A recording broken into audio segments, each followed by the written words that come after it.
వాడేసిన వంట నూనెను పదే పదే వాడడం వల్ల అనారోగ్యాన్ని కొని తెచ్చుకుంటున్నట్టవుతోంది. ఈ విషయంలో వైద్యులు, నిపుణులు ఎంతగా హెచ్చరించినా పరిస్థితిలో మార్పు లేదు. చిన్న చిన్న హోటళ్లు, స్ట్రీట్ ఫుడ్ వరకు వాడేసిన వంట నూనెను పదే పదే వినియోగిస్తూ జనారోగ్యానికి చేటు చేస్తున్నాయి. ఈ విషయంలో జరుగుతున్న నష్టాన్ని పూడ్చడానికి ఇండియన్ ఆయిల్ కార్పొరేషన్ ఓ అడుగు వేసింది. విమానయాన దిగ్గజం ఎయిర్ ఇండియాకు ఇండియన్ ఆయిల్ కార్పొరేషన్ పర్యావరణ రహిత ఏవియేషన్ ఇంధనం SAFను సరఫరా చేసేందుకు ఒప్పందం కుదుర్చుకుంది. వాడేసిన వంట నూనె నుంచి SAF ఉత్పత్తి ఈ ఏడాది డిసెంబర్ నుంచి ప్రారంభించనున్నట్లు IOC చైర్మన్ అరవిందర్ సింగ్ సాహ్ని తెలిపారు. పానిపట్లోని రిఫైనరీలో ఏటా 35,000 టన్నుల హరిత ఇంధనాన్ని ఉత్పత్తి చేయనున్నట్లు వివరించారు. ITC, హల్దీరామ్స్ లాంటి హోటళ్లు, రెస్టారెంట్ చైన్స్ నుంచి నూనెను సమీకరించనున్నట్లు తెలిపారు.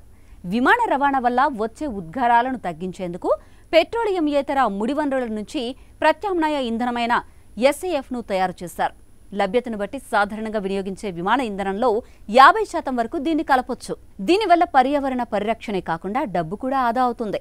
ఇక ప్రజారోగ్యానికి కూడా మంచి జరుగుతుంది. అయితే స్ట్రీట్ ఫుడ్ వెండర్స్, చిన్న చిన్న హోటళ్ల నుంచి కూడా వాడేసిన వంట నూనెను సేకరించి SAF తయారీకి వినియోగిస్తే ఈ సమస్య చాలా వరకు పరిష్కారం అవుతుందని పర్యావరణవేత్తలు సూచిస్తున్నారు. పేదవాడి పక్షాన నిలబడతాం, ప్రజా గొంతుకై నినదిస్తాం. వాయిస్ ఆఫ్ వాయిస్లెస్, తెలుగువారి మనస్సాక్షి, సాక్షి టీవీ.